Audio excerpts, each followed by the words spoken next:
back to that scene in a minute. Jane Austen is known for her social insights and occasional satiric impulses.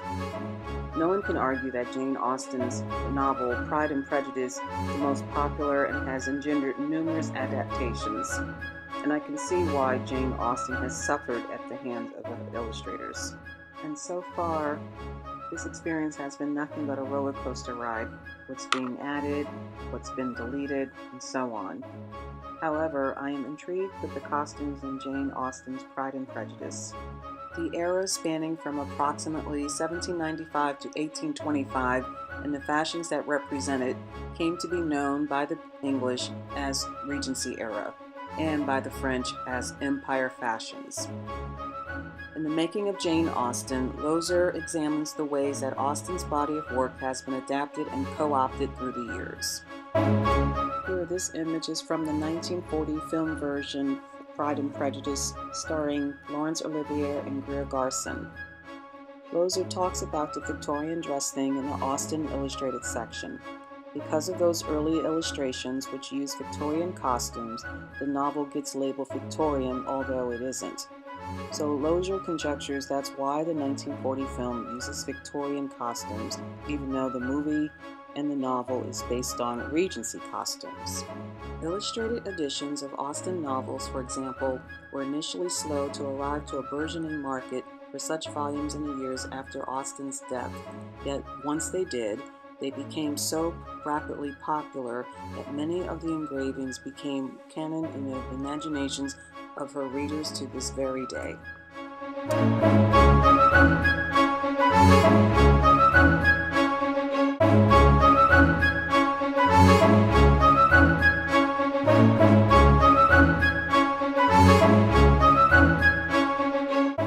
Interestingly, I found that Pride and Prejudice 2005 version stayed mostly true to the styles of that time period.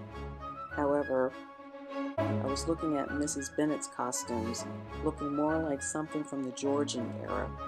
I can only assume that the intention was to portray Mrs. Bennet as hopelessly old-fashioned, or perhaps unaware that her clothing has gone out of style.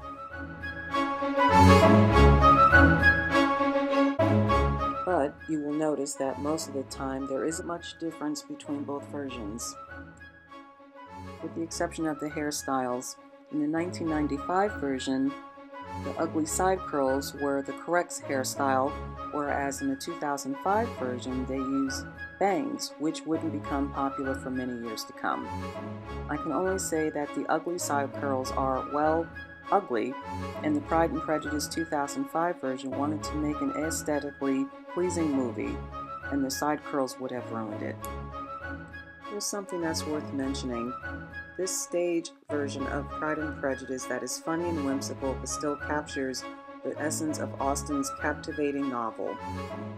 This was performed at the Odd Broadway Cherry Lane Theater, which deals with the gender-bending version of Pride and Prejudice, features a super talented cast who utilizes cross-dressing and pop music to tell the story of feminist heroine Elizabeth Bennet. Many of the performers play dual roles, which only heightens the fun.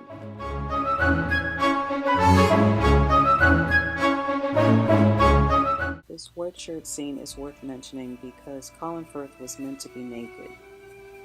And I quote, "The funny thing is the whole shirt thing has grown as the rest of it's been forgotten. I was meant to be wearing precisely nothing, so the idea of just having underpants on was thought of first. Then the expert stepped in and says, they didn't wear underpants then. Anyway, it wasn't supposed to be sexy. It was just about a guy who wanted to cool off." End of quote. This concludes my presentation. I hope you enjoyed it as much as I did making it, and I look forward to meeting with you soon.